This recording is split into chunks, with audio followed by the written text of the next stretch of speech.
Carlitos Raimundi es diputado nacional del Frente Nuevo Encuentro y es para nosotros un orgullo que sea columnista del Candil. Carlos, ¿cómo estás? Bueno, un gusto como siempre, Julio. ¿Cómo estás? Muy bien. Te cuento como para introducir el tema, la verdad que no lo consulté con Santiago, pero bueno, ya estamos en el aire. Está transcurriendo en Mendoza la Feria del Libro, local, Ujú. y esta mañana estuve tomando un café con Orlando Barone. Y una de las cosas que surgieron en la charla del café es esta especie de inercia cultural que tenemos para que nos impongan, a veces contra nuestra voluntad, agenda. Ujú. Digo por esta cuestión de que cómo traducir culturalmente el 54% o 50% que según las encuestas tendría hoy Cristina si hubiera elecciones, digamos, esta iniciativa de gestión, ¿cómo traducirla desde el punto de vista de la transmisión o la comunicación no sé si entendés mi planteo. Sí, creo que lo entiendo. Vos me vas orientando si yo lo que digo no tiene nada que ver con A lo ver, que puede con el ser. tema planteado, digamos. Eh, a mí me parece que cuando en 1946 eh, se plantea la primera elección de Perón, Sí, que no importa tanto contra qué candidato, porque nadie se acuerda bien qué candidato, sino lo que todo el mundo se acuerda es que era Braden o Perón, digamos, sí, que era el claro. embajador de Estados Unidos Sí, o Perón, eran dos modelos de país, sí. ¿no? Eh, hubo una sorpresa, hubo una sorpresa muy grande por el resultado, porque todo el mundo creía que iba a ganar la Unión Democrática. Ujú. Y sin embargo, ¿qué fue lo que se expresó? Lo que se expresó fue electoralmente aquel subsuelo de la patria sublevado que había salido a las calles el 17 de octubre del año 45. Es decir, no es que no estaba, pero no podía imponer toda la agenda. Después tuvimos los 10 años de la primera y segunda presidencia de Perón, primer y segundo del primer peronismo, y después viene la proscripción, los fusilamientos, las prohibiciones, el exilio, la resistencia, y después, bueno, resurge eso muy temporariamente, muy transitoriamente en el 73, pero después viene la dictadura, Sí. con el doble genocidio, digamos, el genocidio físico y el genocidio cultural. Ujú. Y eso es lo que nos gobierna, de alguna manera, hasta el año 2003. Es decir, una democracia negociada, una democracia limitada, ¿no? Sí. Ahora, en el año 2003, el entonces presidente que asume, Néstor Kirchner, hace un corte fuerte, decir, bueno, no, aquí empezamos de nuevo a construir a partir de la toma de decisiones, a partir de no arrodillarnos, a partir de nuestra autoestima.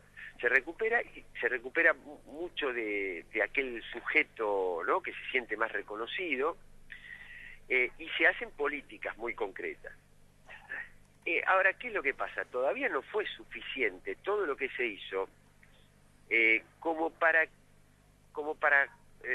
ocupar, como para ocupar los lugares de formación de agenda, ¿no? Sí. O de formación de qué más que de agenda, porque la verdad que la agenda sí la impone el gobierno nacional. No, son muy pocos los temas de agenda que impone la oposición en términos concretos, de gestión concreta. Las iniciativas son todas del gobierno nacional, YPF, plan de viviendas, Banco Central. Entonces, ¿qué es lo que pasa? Vamos a ver y voy a ver si concreto. Este año nomás, vamos a tomar este año.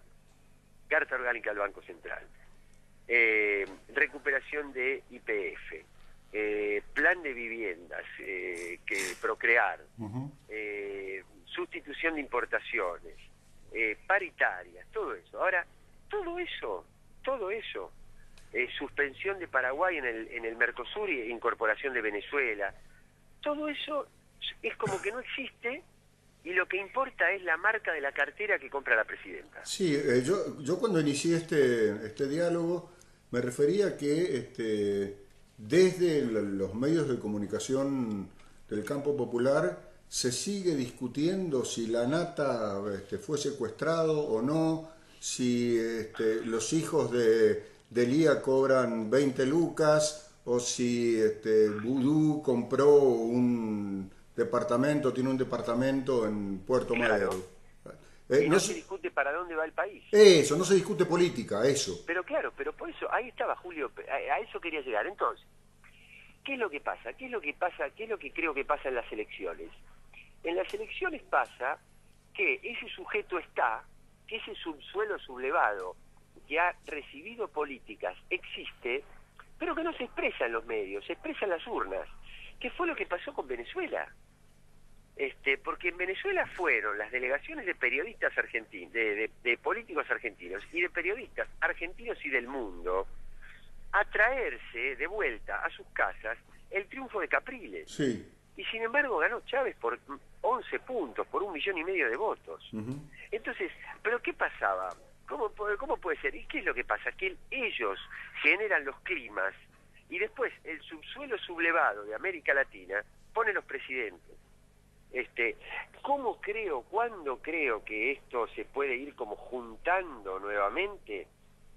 Mira, yo creo que en algunos años. Viendo, por ejemplo, lo que va a pasar cuando la primera generación de universitarios que van, por poner un ejemplo, ¿no? Podría poner otros de otros lugares del país, pero la Universidad de La Matanza, por ejemplo, el 80% de los estudiantes son primera generación de universitarios, más te diría. Los papás no habían terminado la escuela, uh-huh, y ellos son universitarios. Uh-huh. Y no son cualquier universitario, es decir, no son los universitarios de la Universidad de la Empresa, que en lugar de decir Escuela de Arte dice Art School, y en lugar de decir Instituto de Negocios dice Business Institute, el cartel. Uh-huh. Sino que son muchachos y chicas que estudian desarrollo local, cooperativa, administración de los ferrocarriles, políticas sanitarias, vivienda social, ¿no? Una cantidad de profesiones que tienen que ver con el desarrollo concreto de su lugar de trabajo y de su mundo productivo. Cuando estos sectores, junto con los del Plan Conectar Igualdad, los que reciben alguna asistencia cooperativa, los trabajadores que vienen más acostumbrados ahora a la cuestión de las paritarias y de negociar salarios a la alta, se va creando una franja social con una capacidad de consumo similar a las de las clases medias así habituales, pero con otro formato intelectual y cultural, con otra impronta, ¿no? Entonces me parece que ahí se va a ir juntando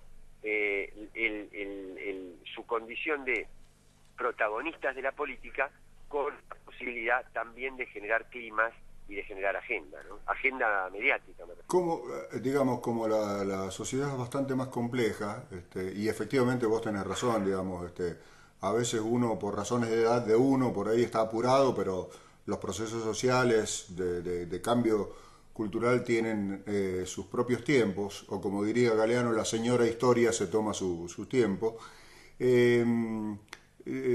A veces digo, la complejidad de la sociedad hace que, por ejemplo, y lo estamos viendo en estos días, haya un nido o un nicho de privilegios y de herencia, yo te diría que hasta de la dictadura, en la corporación judicial, que eso no sé cómo se puede llegar a romper eso, porque son digamos, como los tipos que tienen un puesto de revistas son de por vida y hasta son como hereditarios, ¿no?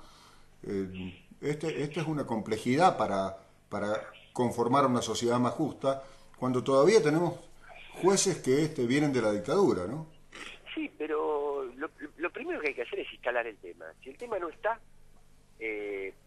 nadie lo aborda. Claro. Entonces lo primero que hay que hacer es instalar el tema. Yo creo que el tema está instalado. De hecho, hoy, integrantes del Consejo de la Magistratura le piden un juicio, digamos, denuncian penalmente a un miembro del Poder Judicial de apellido de las Carreras, sí, por haber concurrido a un seminario a los Estados Unidos pagado por Clarín. Sí. ¿No? Ahí ya tenés un elemento más, ¿no? Es decir, vos tenés que instalar el tema en un momento de que cómo puede ser que la causa judicial que tiene en vilo políticamente al país esté subrogada por un juez por semana. Entonces digo, ¿quién puede pensar que eso es serio? ¿Quién puede pensar? El Tribunal de Casación designa un juez por semana como subrogante de una causa. ¿Dónde se vio eso? Eso es el paroxismo de la ridiculez. Y sin embargo, estaba sucediendo. Entonces, bueno, hay que instalar ese tema, hay que dar esa batalla, hay que discutir cuando se discuta la reglamentación del persaltum. No es porque uno le encanta el persaltum, es porque hay momentos de extrema gravedad institucional en el país donde hay que desenmascarar a estos personeros del imperialismo, de la oligarquía, porque son así. Entonces hay que instalar ese tema como tantos otros, ¿no? Yo ahora espero, no sé, ojalá que pudieran salir en vísperas de las cacerolas que va a haber seguramente el 8 de noviembre. Yo preparé un trabajo dividido en dos partes sobre esto que estamos hablando, ¿no? Sobre las clases medias. El título es cómo el discurso del amo es recitado como si fuera propio por el propio esclavo, ¿no? Cómo la clase media defiende medidas políticas y económicas que son precisamente su calvario, responsables de su fracaso, digamos, y sin embargo las defienden. Tratando todos estos temas, yo creo que hay que instalar claramente estas cosas para poderlas debatir a fondo, y creo que el país va ganando terreno en esto. Además, sinceramente, yo creo que el año que viene vamos a tener un clima muchísimo más distendido en lo económico, en lo macroeconómico. Va a haber mayor liquidación de divisas por el ingreso del dinero de las cosechas, por la recuperación de Brasil, porque tenemos menos de la mitad de vencimientos en dólares de lo que teníamos este año. Ajá. Entonces va a haber mucho más recursos destinados a la redistribución social, y creo que eso se va a traducir en políticas justamente para ese sujeto que parece que no está, pero que cuando llega el momento de votar está y es mayoritario, ¿no? Así que no me alarmo tanto de lo que va a pasar. Sobre esta cuestión de clase media y repetición de discursos, y volviendo a lo que estábamos hablando antes, tenía ganas de preguntarte cómo funciona el tema de, estas personas que hoy están accediendo a consumos culturales y en general, consumos en general, iguales a las clases medias, básicamente, se están haciendo clase media. ¿Cómo hacemos que ese discurso que destruye la clase media, en cuanto estas personas acceden a ser clase media, no lo repita? Claro. Bueno, yo no, la verdad que no sé. Primero, yo no tengo, y no solo que no tengo, sino que no sé si existen elementos estadísticos, digamos, como para aseverar lo que voy a decir. Pero a mí me da la impresión de que así como van accediendo en términos económicos a un nuevo estatus, digamos, también acceden en términos culturales. ¿Por qué? Porque esta gente es hija e hijos de las nuevas universidades, de las nuevas carreras, de los planes comunitarios. No son hijos del gorilismo tradicional, no son hijos de aquella Unión Democrática o de la Junta Consultiva de la Revolución Libertadora. Son hijos de otra cosa. Entonces me parece que ya vienen con otro formato, digamos. Yo no asocio linealmente nivel de consumo con nivel de conciencia. Yo creo que se puede tener un nivel de consumo propio de las clases medias tradicionales, pero con un formato de la conciencia y de la cultura distinto.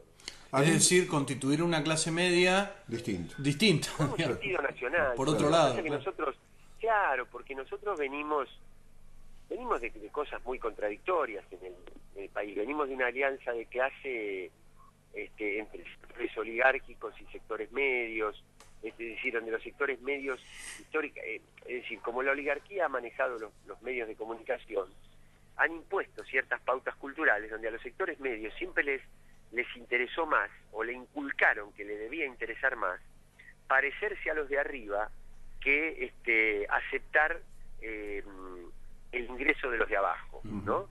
Hay toda una cultura de la mucama no puede ser propietaria. Claro, exactamente. ¿No? En cambio, ¿qué pasa ahora cuando hay miles y miles de mucamas propietarias, cuando hay miles y miles de hijos de obreros que pueden ir a la universidad o que pueden acceder a una vivienda? Entonces ya vienen con otra idea, no vienen con esa idea de la mucama no puede ser propietaria, vienen de la idea de gracias a un gobierno popular, yo que soy mucama, puedo ser propietario. Vos sabés que no quería que quede la imagen de que yo estoy preocupado o alarmado o pesimista, más bien al contrario, me parece una etapa fascinante de dinámica política. Lo que yo veo y quiero manifestar y que quiero que quede claro, que así como se blanquea de alguna manera lo que pasa en la corporación judicial, todos los días pasó hace poco con lo que pasaba con prefectos y gendarmes respecto de las liquidaciones de sus salarios. Es decir, cada cosa, precisamente es una de las virtudes creo que es del kirchnerismo, que cada cosa que se toca sale a la luz entramados que eran secretos en el peor sentido de la palabra. Pero totalmente, pero Julio, además ustedes, por ejemplo, ahí en Mendoza tienen el ejemplo, el botón de muestra de lo que ha pasado con las denuncias y cómo se desenmascaró el papel de la justicia federal, por ejemplo. Concretamente, claro. de la región de ustedes. Entonces, a mí me da la impresión de que hoy no es lo mismo que hace 3, 4 años, o 2 o 3 años, en cuanto a la conciencia colectiva. No digo que todos hayan entendido, pero sin ninguna duda se abrió una grieta ahí de ver cómo procedían personas que hasta en algún momento podían haber sido admiradas por su condición social, intelectual, por su posición en la justicia, formar parte de una élite como grupo de referencia de ciertas clases medias, y hoy nos damos cuenta que eran cómplices de los represores. Y esos tipos eran, estoy pensando en el ex juez Miret, que era el titular de la cátedra de ética en la Facultad de Derecho. Bueno, ahí tenés. Entonces yo te digo una cosa, el ex juez Miret, sí, de 10 restaurantes que podía ir antes y se lo podía sentir, se podía sentir admirado, ¿a cuántos puede entrar hoy? Tal vez a uno podrá entrar. Sí, claro. Pero no puede entrar a los demás. Ajá. Me refiero, por poner un ejemplo, ¿no? Lo primero que se me ocurre en términos de pérdida de referenciación social, ¿no? Y bueno, son procesos largos, son procesos históricos, no es sencillo, no se hacen de la noche a la mañana, y por eso tienen que durar, por eso no lo podemos limitar a un mandato presidencial. Son momentos históricos, no son mandatos presidenciales. Muy bien, gracias como siempre, como todos los lunes. No, al contrario. Un abrazo. Un abrazo. Carlos Raimundi, entonces, nuestro columnista de Política Nacional, el diputado